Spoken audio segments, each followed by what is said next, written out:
धन गुरु नानक देव जी महाराज कहते हैं हक पराया नानका उस सूअर उस गाय। नहीं खाऊंदा होवेगा हिंदू गऊ, पर पराया हक खा रहे तो गऊ भी खा रहे। नहीं खांदा होवेगा मुसलमान सूअर, पर पराया हक खा रहे तो सूअर ही खा रहे। हक पराया नानका उस सूअर उस गाय। एक देश दूजे देश का हक मार जाता है। बड़े वड्डे वड्डे देश जो छोटे देशों का हक खो लेंदा है। सारी दुनिया च इस तरह चल रहा है। वड्डियां कौमां छोटी कौमां का हक खो लैंदियां ने। वड्डे मनुख छोटे मनुखां का हक खो लैंदे ने। सूअर खांदे ने या गऊ खांदे ने, और की है अगर इस हिसाब नाल लोगे तो। सूअर खांदे ने गऊ खांदे ने। हक पराया नानका उस सूअर उस गाय। गुरु पीर हामा तां भरे जा मुरदार ना खाए। गुरु पीर हामी भर सकदा अगर मुरदार ना खावे तो मुरदार की है? हिंदू लई गऊ खाना, मुसलमान लई सूअर खाना। पराया हक मुरदार है, मुर्दा है। ये तो मुर्दा खाना है। औखे ना होना, बगौर गहराई नाल देखोगे वड्डे वड्डे देश छोटे देशों नूं खा रहे हैं, मुर्दे खा रहे हैं। वड्डियां वड्डियां कौमां छोटियां कौमां दा हक मार जांदियां। वड्डे वड्डे मनुख छोटे मनुखां दा हक मार जांदे।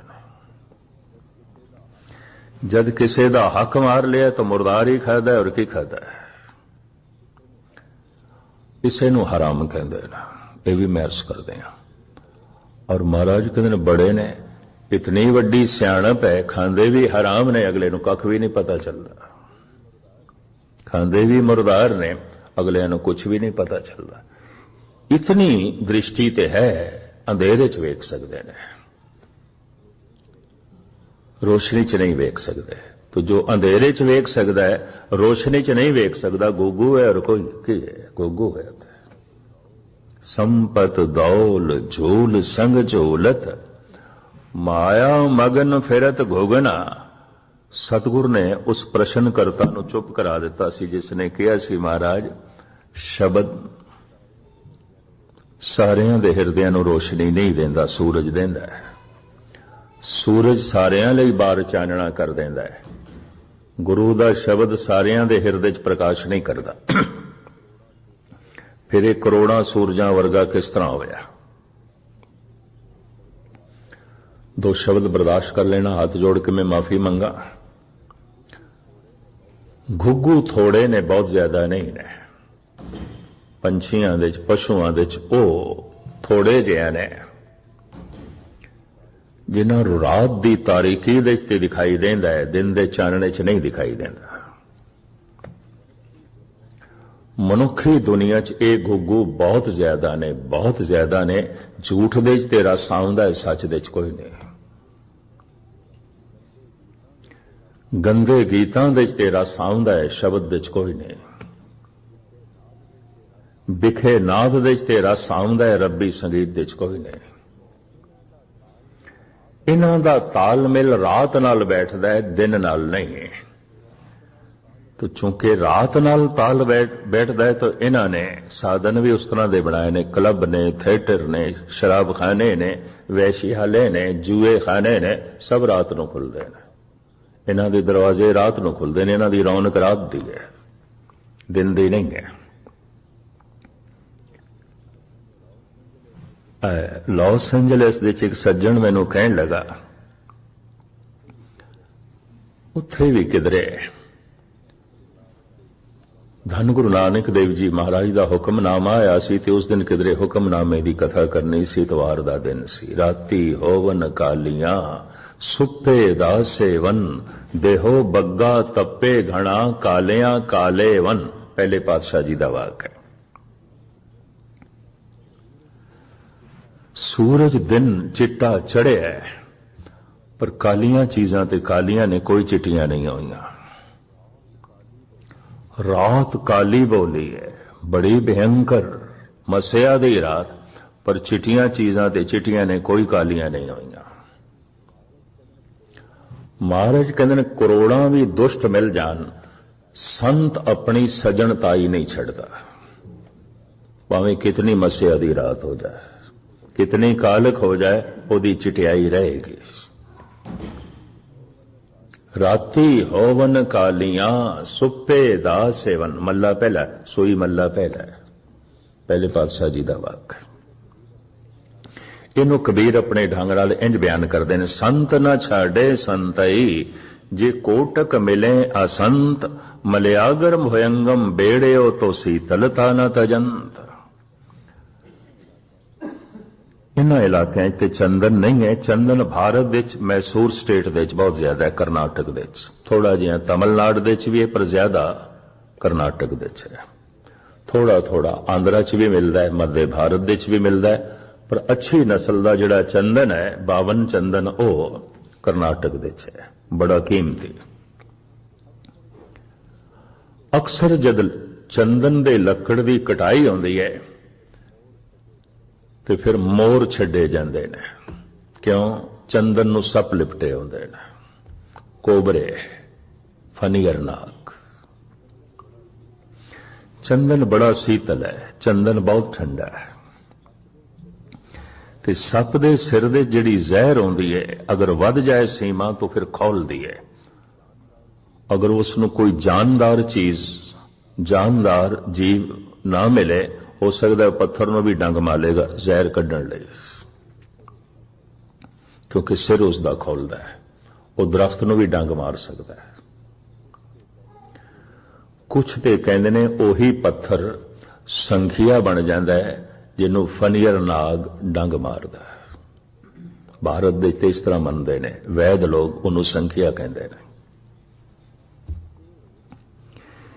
ये सप चंदन नूं लिपटे होंदे ने। चंदन ठंडा बड़ा है, उन्हां दे सिर नूं ठंड मिलती है।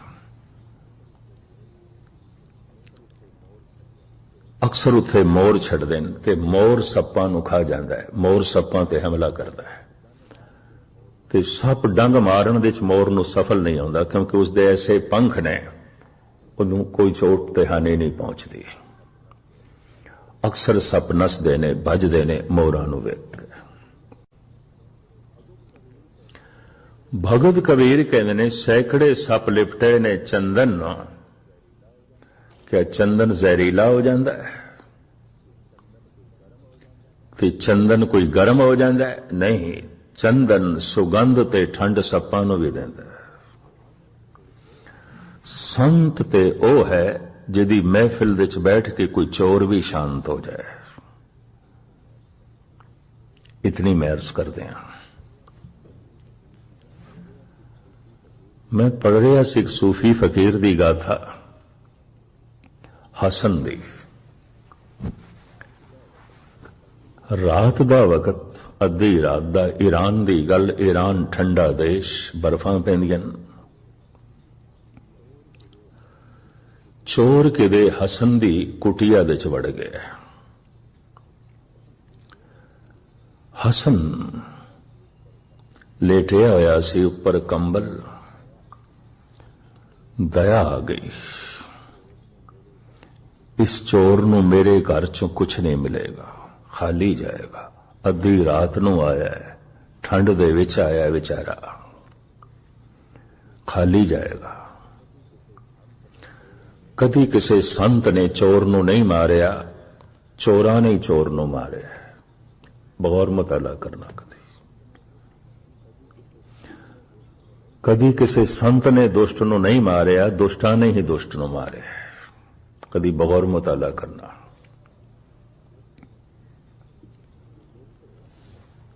जैसे वो देखदा है चोर दी अखां रात नाल तालमेल बिठा लेंदियां ने, क्योंकि दी जिंदगी रात दी है। सहजे सहजे उसनूं रात दे च दिखाई देण लग पैंदा, अंधेरे च दिखाई देण लग पैंदा। उन्हें देखिया कुछ नहीं है। जान लगया, हसन ने आवाज मारी, मित्रा होर ते मेरे कोल कुछ नहीं। मेरे कोल कंबल है, तेरे कोल कंबल भी कोई नहीं, बाहर ठंड बड़ी है, ए ले जा। और अपने कोल कुछ भी नहीं, ए ले जा। खाली ना जा, मेरी तौहीन ना कर। मेरी कुटिया चों मेरे घर आंदा ही नहीं कोई, तू आया और अद्धी रात नूं आया। खाली जा रहे हैं, मैनू दुख है, मेरा हिरदा तड़पदा है। मेरे ते तरस खा, मेरे हिरदे नूं तड़पा ना। ऐ लै जा कंबल। चोर दी सारी चोरी निकल गई। पता है उस चोर ने की आख्या? जिंदगी च पहली दफा किसी अमीर दा घर लभ्या। आया तो मैं लुटन सी, मैं खुद लुटिया गया। वो चोर फकीर हो गया हसन दी संगत नाल। हालांकि उसनों चोर ते भी तरस आ रहा सी। धन गुरु नानक देव जी महाराज कहते कितनी काली रात होवे, चिट्टियां चीजां ते चिट्टियां ही रहिंदियां ने, कोई कालियां थोड़ियां हो जांदियां ने। और कितना ही चिट्टा दिन तपया होवे, चारों पासे उसने रोशनी चिटियाई फैलाई होवे, पर कालियां चीजां ते कालियां ही रहिंदियां ने। पंक्ति मैं थानू फिर सुनावा। राती होवन कालियां सुपे दा सेवन, देहो बग्गा तपे घना, कालियां काले वन। कितना भी सूरज चानना करे, कालियां चीजां कालियां ही रहिंदियां ने। कितनी रात कालख वंदे, चिटियां चीजां चिटियां ही रहिंदियां। ये जो कहते ने माहौल ठीक नहीं, की करिए, माहौल जरा ठीक हो जाए फिर असी ठीक हो जावांगे। सब बहानेबाजियां ने। अंधेरी रात विच भी चिटियां चीजां चिटियां रहिंदियां ने। कितना ही माहौल खराब होवे। माहौल ते प्रहलाद दा भी ठीक नहीं सी। प्यो वैरी है ते जेल दे च पाया होया ते 4-4 दिन दा भुखा। वो जेल दे च भी समाधि ला लैंदा है, असीं घर दे च भी नहीं ला सकते। वो 4 दिन दा भुखा है, सुरत शब्द नाल जोड़ लैंदा है, इत्थे भर पेट भी मनुख नहीं जुड़दा। उत्थे प्यो जान दा वैरी है, फिर भी वो प्रभु नाल जुड़िया होया है। इत्थे मां बाप दा लाड मौजूद है, सब कुछ मौजूद है, फिर भी प्रभु नाल जुड़ना नहीं है। माहौल ते प्रहलाद दा भी ठीक नहीं है। माहौल राम दा भी ठीक नहीं है। बनवास है, रात रुखां तले कटना होंदा है। दिन नूं किधरे भोजन नसीब होएगा कि नहीं, कि कंद मूल खा के गुजारा करना होवेगा। जिंदगी ते कुछ भी नहीं है। माहौल ते ठीक नहीं है। लेकिन वो जिथे भी ने जंगल दे च भी मंगल है। माहौल कृष्ण दा भी ठीक नहीं है। राज घराने दा लड़का है, पालदे गुजर पे ने, ग्वाले पे पालदे ने। शाही खानदान दा लड़का ग्वाले पे पालदे ने। ये सब बहानेबाजियां ने। जरा माहौल ठीक हो जाए, अमृत भी छक लवांगे। जरा माहौल ठीक हो जाए, एक कलगीधर पातशाह सी, तेरी रहत बहत भी रख लेंगे। जरा माहौल ठीक हो जाए, असी अमृत वेले भी उठांगे। जरा माहौल ठीक हो जाए, असी नाम भी जपांगे। सब बहानेबाजियां ने। माहौल कदी ठीक नहीं होंदा। कुछ ना कुछ ते गड़बड़ रहिंदी है, सारी जिंदगी रहिंदी है। कुछ ना कुछ ते होंदा है। सागर लहरां तो बिना नहीं आउंदा, जिंदगी समस्यावां तो बिना नहीं आउंदी। कुछ ना कुछ ते समस्या रहेगी। माहौल गुरु नानक दा भी ठीक नहीं। पिता मखट्टू कहंदा है, ममता दी मारी हुई मां कहंदी है, कोई पुत्र है मेरा, सुदाई है, सुदाई है। बेदी कहंदे ने भूतना बेताला है। बेदी होंदियां होया जनेऊ नहीं पहनदा। बेदी होंदियां होया वेदां ते शरदा नहीं रखदा। बेदी होंदियां होया वेद नहीं पढ़दा। बेदियां दे घर जन्म। ब्राह्मण भी कहंदे ने कुराई है, भूतना बेताला है। बगदाद देश ते मुसलमाना ने पत्थर भी मार दिते। माहौल तो ठीक नहीं है। बाबर ने जेल दे च भी पा दिता है। माहौल तो गुरु अर्जन देव जी का भी ठीक नहीं है। वड्डा भिरा पृथ्वी चंद वैरी है, जान दा वैरी है। मसंद उसने सारे बागी कर ले ते धन गुरु अर्जन देव जी महाराज दा घर घाट लुट लिया, अन्न लुट लिया, धन लुट लिया, बस्तर लुट ले, सारा साजो समान लुट लिया, चारों पासे पैरा बिठा दिता। अमृतसर दे कोई संगतां गुरु अर्जन देव जी तक पहुंचन भी ना। हुंदे ने इस तरह के लोग, गुरु तक कोई ना पहुंचे।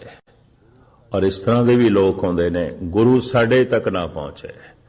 धन गुरु तेग बहादुर साहब जी महाराज दरबार साहब जद गए ना, मसंदा ने दरवाजे बंद कर दिते। गुरु दा घर गुरु लई बंद। गुरु तेग बहादुर साहब नूं अंदर नहीं आण दिता मसंदा ने। पता सतगुरु बाहर बैठे, थड़ा साहब गुरुद्वारा अज भी मौजूद है। बाहर बैठ के दरवाजा बंद कर देता, तुसीं नहीं जा सकते। जब सच आ जाए ना तो फिर झूठियां नूं कौन पुछेगा। तो झूठे नूं यह डर होंदा है, सच आवे ही ना, आवे ही ना। करीबन करीबन इस तरह के लोग, इंज कह लो चर्च दे चों, मस्जिद दे चों, मंदिरां च खुदा नूं कढ छड़दे हुंदे ने।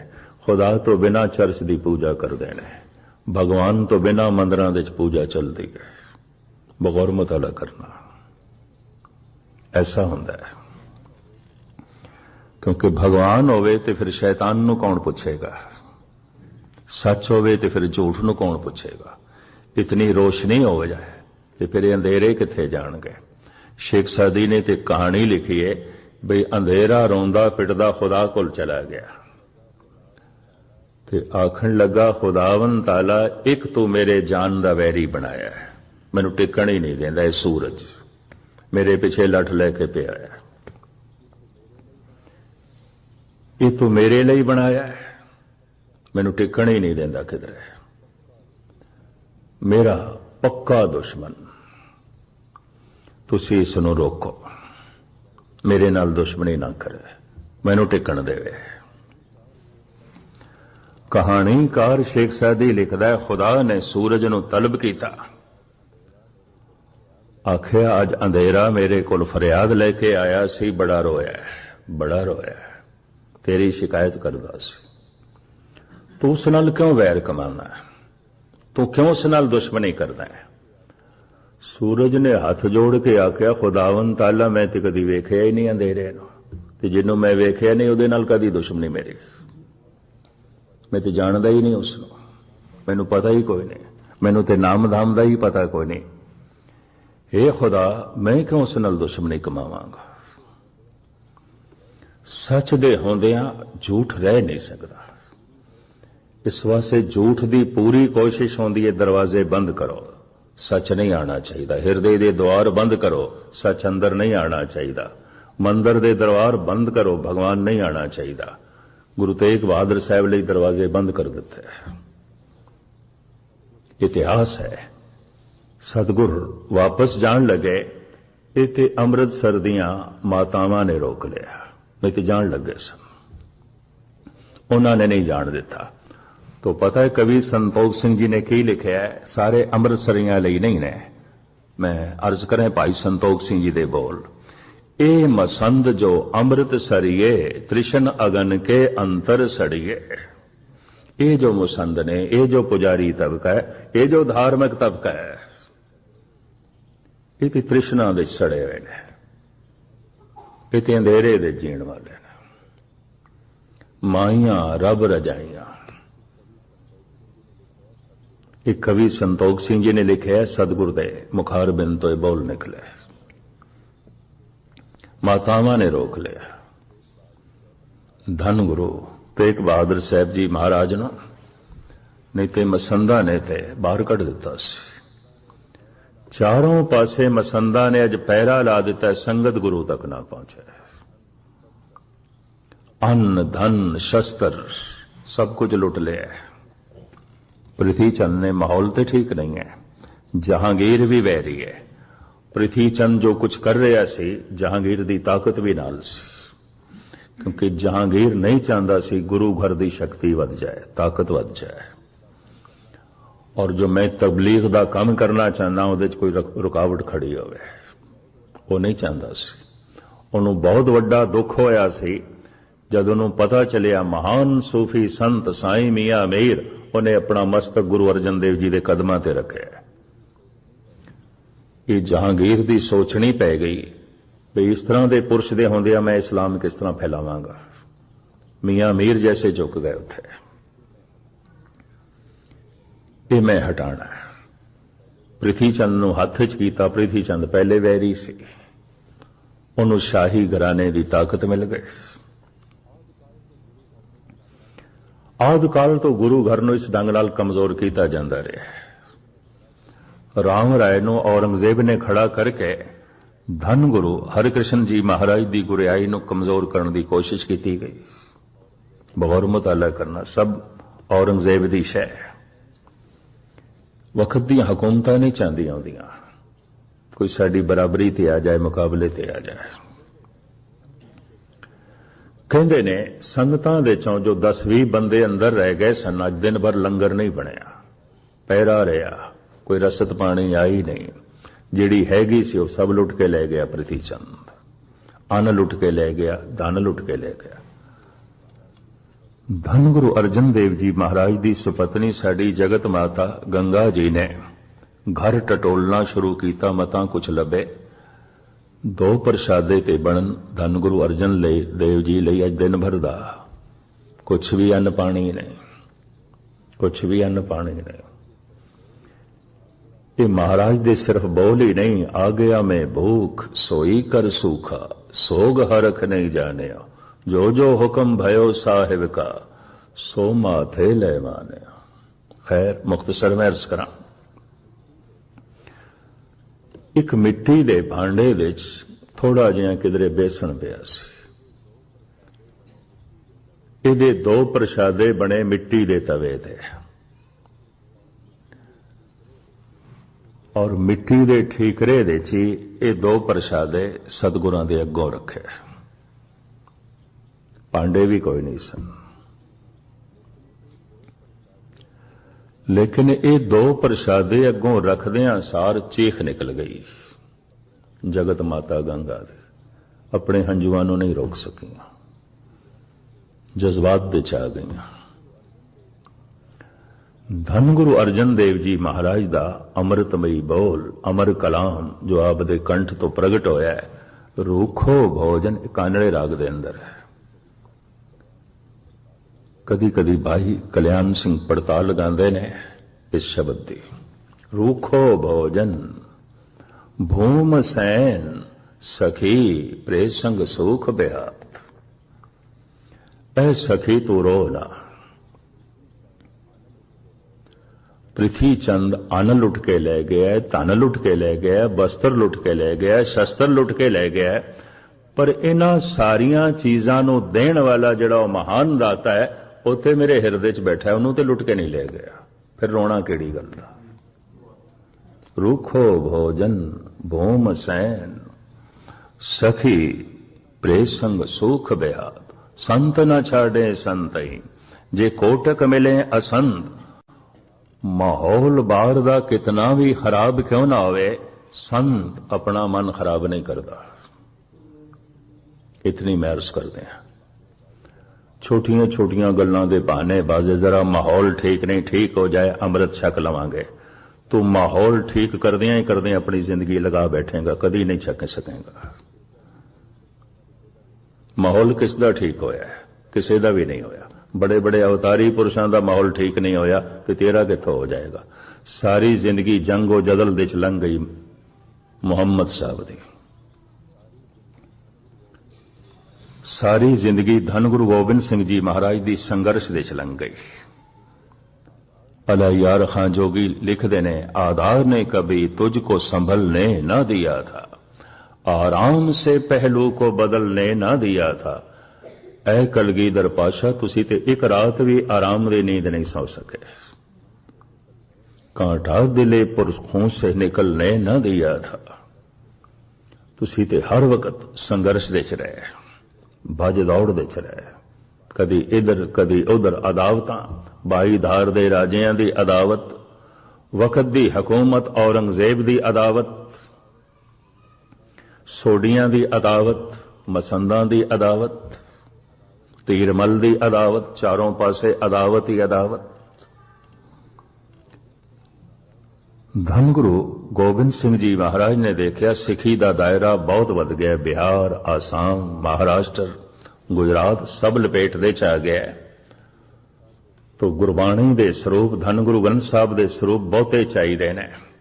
धीरमल कोल मंग की थी ताकि इस दे उतारे करवाई गया। फिर ओ बीड़ जो धन गुरु अर्जन देव जी महाराज ने लिखवाई ते भाई गुरदास जी ने लिखी। पता है धीरमल ने की आख्या, जे वाकई गुरु नानक दी गद्दी दे वारस हो तुसी तो खुद उचारण कर लो, मैं नहीं देने। ते जे सूरबीर हो तो मेरे नाल जंग करके वेख लो, जे तुसी सूरबीर हो तो युद्ध करके वेख लो, जंग करके वेख लो। ते जे गुरु नानक दी गद्दी दे वारिस हो तो खुद उचारण कर लो, मैं नहीं देने। दोहां दे जिहड़ा रस्ता चुनना ने चुन लो, मैं किसी कीमत पे भी नहीं देने। युद्ध करना है तो युद्ध करके वेख लो, जंग करके वेख लो। धीरमल कोल भी फौज सी और लड़ाक बिरती उसदी है ही सी।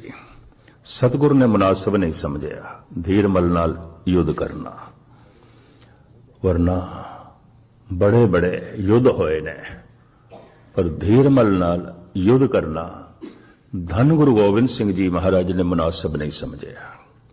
दमदमा साहब दे च बैठे ने, मौज दे च कागज मंगवाए, कलम अपने हथों दिती मनी सिंह नूं। आख्या सतगुरु दे स्वरूप धन गुरु ग्रंथ साहब जी महाराज दे स्वरूप तैयार करने ने। सिखी दा दायरा वध गया, बाणी दा पाठ थां थां ते हो गया, गुरबाणी दे स्वरूप दे दर्शन थां थां ते हो। कहंदे ने 3 महीने धन गुरु गोबिंद सिंह जी महाराज उचारण करते गए, भाई मनी सिंह लिखते गए। ये पहली बीड़ जो करतारपुर दी अजकल जो रामसर दे च लिखी गई ते करतारपुर दे च मौजूद है धीरमलियां दे कोल, इहदी लिखारी भाई गुरदास जी सन, उचारण करता गुरु अर्जन देव जी। यह जिहड़ी बीड़ प्रकाशमान है सारी दुनिया च, इहदे उचारण करता धन गुरु गोबिंद सिंह जी महाराज ने, लिखारी भाई मनी सिंह ने, लिखण वाले भाई मनी सिंह ने। करतारपुर दी बीड़ ते इस बीड़ दे बस थोड़ा जिहा अंतर है। उस दे गुरु तेग बहादुर साहब दी बाणी ने, इहदे सतगुरां ने गुरु तेग बहादुर साहब दी बाणी चढ़ाई है।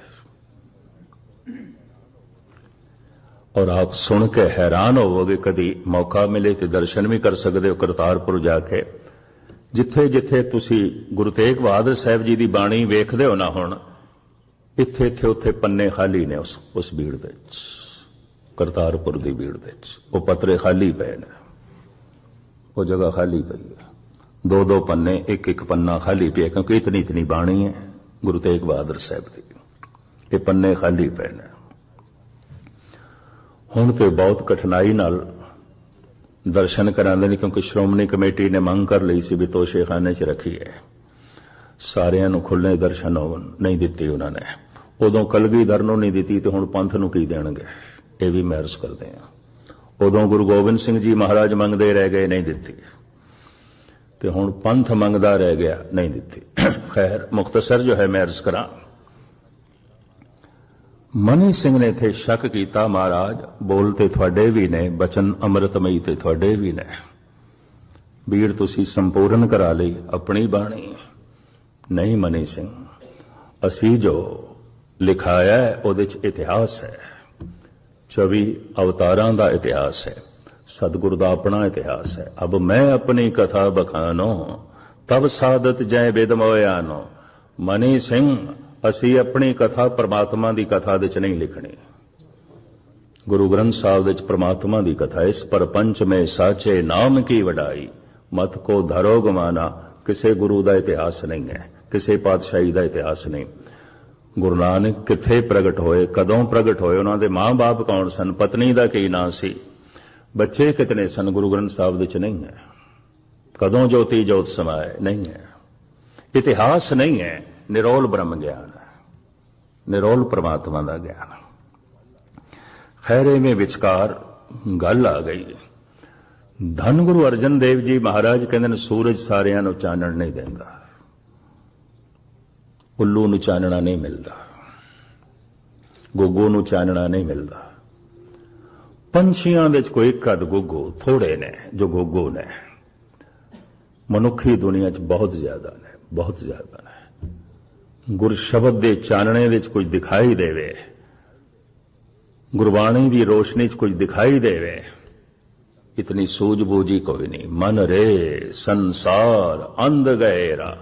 ਇੱਕ ਤੇ ਮਨੁੱਖ ਦੁਨੀਆ 'ਚ ਅੰਧੇਰਾ ਹੈ, ਅਚੇਤ ਹੈ, ਦੂਸਰਾ ਅੰਧ ਹੈ। ਆਪਣਾ ਅਚੇਤਪਣਾ ਦੇਖ ਸਕੇ ਇਤਨਾ ਬੋਧ ਵੀ ਕੋਈ ਨਹੀਂ। ਅਸੰਖ ਮੂਰਖ ਅੰਧ ਘੋਰ। ਕੋਸ਼ਿਸ਼ ਤੇ ਮੇਰੀ ਸੀ ਇਸ ਪੌੜੀ ਦੇ ਪੂਰੇ ਅਰਥ ਮੈਂ ਤੁਹਾਡੇ ਸਾਹਮਣੇ ਕਰਦਾ, ਕੱਲ ਕਰਾਂਗੇ ਤੇ ਤੁਹਾਨੂੰ ਹੁਣ ਲੇਟ ਵੀ ਨਾ ਕਰੀਏ। ਅਸੰਖ ਮੂਰਖ ਅੰਧ ਘੋਰ, ਅੰਧੇਰੇ ਦਾ ਜੀਵਨ, ਉਹ ਚਾਨਣੇ ਦਾ ਜੀਵਨ ਸੀ। ਅਸੰਖ ਜਪ ਅਸੰਖ ਭਾਵ। ਔਰ ਇਸ ਚੱਕਰ 'ਚ ਨਾ ਪੈਣਾ, ਗੁੱਗੂ ਹੀ ਅੰਧੇਰੇ 'ਚ ਆਉਂਦੇ ਨੇ। ਬਹੁਤੇ ਮਨੁੱਖ ਅੰਧੇਰੇ 'ਚ ਨੇ। ਕਲੱਬ ਨਾਲ ਤਾਲਮੇਲ ਬੈਠ ਸਕਦਾ ਹੈ, ਗੁਰਦੁਆਰੇ ਨਾਲ ਨਹੀਂ। ਸ਼ਰਾਬਖਾਨਿਆਂ ਨਾਲ ਤਾਲਮੇਲ ਬੈਠ ਸਕਦਾ ਹੈ, ਅੰਮ੍ਰਿਤ ਦੇ ਸੋਮਿਆਂ ਨਾਲ ਨਹੀਂ। ਜੂਏ ਖਾਨਿਆਂ ਨਾਲ, ਵੈਸ਼ਿਆਲਿਆਂ ਨਾਲ ਸੰਬੰਧ ਜੁੜ ਸਕਦਾ ਹੈ, ਗੁਰਦੁਆਰਿਆਂ ਨਾਲ ਨਹੀਂ, ਮੰਦਰਾਂ ਨਾਲ ਨਹੀਂ। ਅਕਸਰ ਪ੍ਰਭਾਤ ਦੇ ਸਮੇਂ ਦਰਵਾਜ਼ੇ ਖੁੱਲਦੇ ਨੇ ਭਾਰਤ ਵਿੱਚ, ਮੰਦਰਾਂ ਦੇ, ਗੁਰਦੁਆਰਿਆਂ ਦੇ। ਰਾਤ ਦੇ ਸਮੇਂ ਦਰਵਾਜ਼ੇ ਖੁੱਲਦੇ ਨੇ ਸ਼ਰਾਬਖਾਨਿਆਂ ਦੇ, ਵੈਸ਼ਿਆਲਿਆਂ ਦੇ। ਜਦ ਮੈਨੂੰ ਲਾਸ ਐਂਜਲਸ ਦੇ ਚੋਂ ਸਿੰਘ ਕਹਿਣ ਲੱਗਾ, ਗੈਨੀ ਜੀ ਤੁਹਾਨੂੰ ਰਾਤ ਦੀ ਜ਼ਿੰਦਗੀ ਦਿਖਾਈ ਹੈ। ਮੈਂ ਕਿਹਾ ਤੂੰ ਦੇਖਦਾ ਹੋਣਾ? ਕਹਿੰਦਾ ਹਾਂ। ਤਾਂ ਮੈਂ ਕਿਹਾ ਮੈਂ ਅੱਜ ਕਥਾ ਹੀ ਤੇ ਸੁਣਾਈ ਹੈ, ਰਾਤ ਦੀ ਜ਼ਿੰਦਗੀ ਤੇ ਉੱਲੂਆਂ ਦੀ ਆਉਂਦੀ ਹੈ। ਉੱਲੂ ਮੈਨੂੰ ਬਣਾਣਾ ਹੀ ਤੇ ਲੈ ਜਾ। ਕਹਿੰਦੇ ਗੈਨੀ ਜੀ ਤੁਸੀਂ ਤੇ ਪਰੋਕਸ਼ ਰੂਪ ਦੇ ਵਿੱਚ ਮੈਨੂੰ ਉੱਲੂ ਆਖਿਆ। ਪਰੋਕਸ਼ ਕਹਿੰਦੇ ਨੇ ਜਿਵੇਂ ਬੈਕਗ੍ਰਾਉਂਡ ਦੇ ਪਿੱਛੇ ਖੜੇ ਹੋ ਕੇ। ਸੰਸਕ੍ਰਿਤ ਦੇ ਸ਼ਬਦ ਹੈ ਪਰੋਕਸ਼, ਪਿੱਛੇ ਛੁਪ ਕੇ। ਤੁਸੀਂ ਤੇ ਮੈਨੂੰ ਉੱਲੂ ਕਹਿ ਦਿੱਤਾ। ਮੈਂ ਕਿਹਾ ਤੁਸੀਂ ਮੈਨੂੰ ਉੱਲੂ ਬਣਾਉਂਦੇ ਸੀ, ਮੈਂ ਕੀ ਕਰਾਂ ਫਿਰ, ਤੁਸੀਂ ਇਸ ਤਰ੍ਹਾਂ ਕਹਿ ਰਹੇ ਸੀ। ਲਾਸ ਵੇਗਾਸ 에ਅਰਪੋਰਟ ਦੇ ਉੱਤੇ ਪਲੇਨ ਬਦਲਣਾ ਸੀ, ਮੈਨੂੰ ਯਾਦ ਹੈ, ਇੱਥੋਂ ਹੀ ਗਿਆ ਸੀ ਮੈਂ ਲਾਸ ਐਂਜਲਸ। ਇੱਥੋਂ 에ਅਰਪੋਰਟ ਤੇ ਵੀ ਜੂਆ ਚੱਲ ਰਿਹਾ, ਹੱਦ ਹੋ ਗਈ। ਸਾਰਾ ਸ਼ਹਿਰ ਤੇ ਜੁਆਰੀਆਂ ਦਾ ਹੈ ਵੀ ਚਲੋ 에ਅਰਪੋਰਟ ਤੋਂ ਬਾਹਰ ਨਿਕਲ ਕੇ ਖੇਡ ਲਿਓ। ਉੱਥੇ ਵੀ ਖੇਡਦੇ ਨੇ, ਉੱਥੇ ਬੈਠਿਆਂ ਬੈਠਿਆਂ ਵੀ ਜੂਆ ਚੱਲ ਰਿਹਾ। ਰਾਤ ਦੀ ਜ਼ਿੰਦਗੀ। ਜੂਏ ਖਾਨਿਆਂ ਦੇ ਦਰਵਾਜ਼ੇ ਰਾਤ ਨੂੰ ਖੁੱਲਦੇ ਨੇ, ਵੈਸ਼ਾਲਿਆਂ ਦੇ ਦਰਵਾਜ਼ੇ ਰਾਤ ਨੂੰ ਖੁੱਲਦੇ ਨੇ, ਸ਼ਰਾਬਖਾਨਿਆਂ ਦੇ ਦਰਵਾਜ਼ੇ ਰਾਤ ਨੂੰ ਖੁੱਲਦੇ ਨੇ, ਥੀਏਟਰਾਂ ਤੇ ਕਲੱਬਾਂ ਦੇ ਦਰਵਾਜ਼ੇ ਰਾਤ ਨੂੰ ਖੁੱਲਦੇ ਨੇ। ਜਿਨ੍ਹਾਂ ਦੀ ਜ਼ਿੰਦਗੀ ਰਾਤ ਵਰਗੀ ਹੈ ਉਹਨਾਂ ਦਾ ਉੱਥੇ ਤਾਲਮੇਲ ਬੈਠਦਾ ਹੈ, ਉੱਥੇ ਤਾਲਮੇਲ ਬੈਠਦਾ, ਉੱਥੇ ਦਿਖਾਈ ਦਿੰਦਾ ਹੈ। ਗੁਰਦੁਆਰੇ ਤੇ ਸ਼ਾਇਦ ਇਹਨਾਂ ਦੀ ਅੱਖਾਂ ਬੰਦ ਹੋ ਜਾਣਗੀਆਂ, ਕੁਛ ਨਹੀਂ ਦਿਖਾਈ ਦੇਗਾ, ਕੁਛ ਨਹੀਂ ਦਿਖਾਈ ਦੇਗਾ, ਕੁਛ ਵੀ ਨਹੀਂ ਦਿਖਾਈ ਦੇਗਾ। ਉਹਨਾਂ ਬਾਰੇ ਮੇਰੇ ਪਾਤਸ਼ਾਹ ਇਹ ਪੌੜੀ ਉਚਾਰਨ ਕਰਦੇ ਨੇ, ਇੱਕ ਚਾਨਣ ਪੱਖ, ਇੱਕ ਹਨੇਰਾ ਪੱਖ, ਇੱਕ ਦਿਨ ਦੀ ਜ਼ਿੰਦਗੀ, ਇੱਕ ਰਾਤ ਦੀ ਜ਼ਿੰਦਗੀ। ਉਹ ਜੋ ਰਾਤ ਦੀ ਜ਼ਿੰਦਗੀ ਹੈ ਜਿਸ ਦਾ ਖੁਲਾਸਾ ਧੰਨ ਗੁਰੂ ਨਾਨਕ ਦੇਵ ਜੀ ਮਹਾਰਾਜ ਇਸ 18ਵੀਂ ਪੌੜੀ 'ਚ ਕਰਨਗੇ, ਕੱਲ ਆਪ ਜੀ ਦੇ ਸਾਹਮਣੇ ਰੱਖਾਂਗੇ। ਇੱਥੇ ਸਮਾਪਤੀ। ਬੱਚੀ ਨੇ ਇੱਕ ਸ਼ਬਦ ਪੜ੍ਹਨਾ, ਨਾਲੇ ਆਨੰਦ ਸਾਹਿਬ ਦਾ ਪਾਠ ਤੇ ਸਮਾਪਤੀ। ਸਾਰਿਆਂ ਦਾ ਹਾਰਦਿਕ ਤੌਰ ਤੇ ਧੰਨਵਾਦ। ਬੋਲ ਚੁੱਕ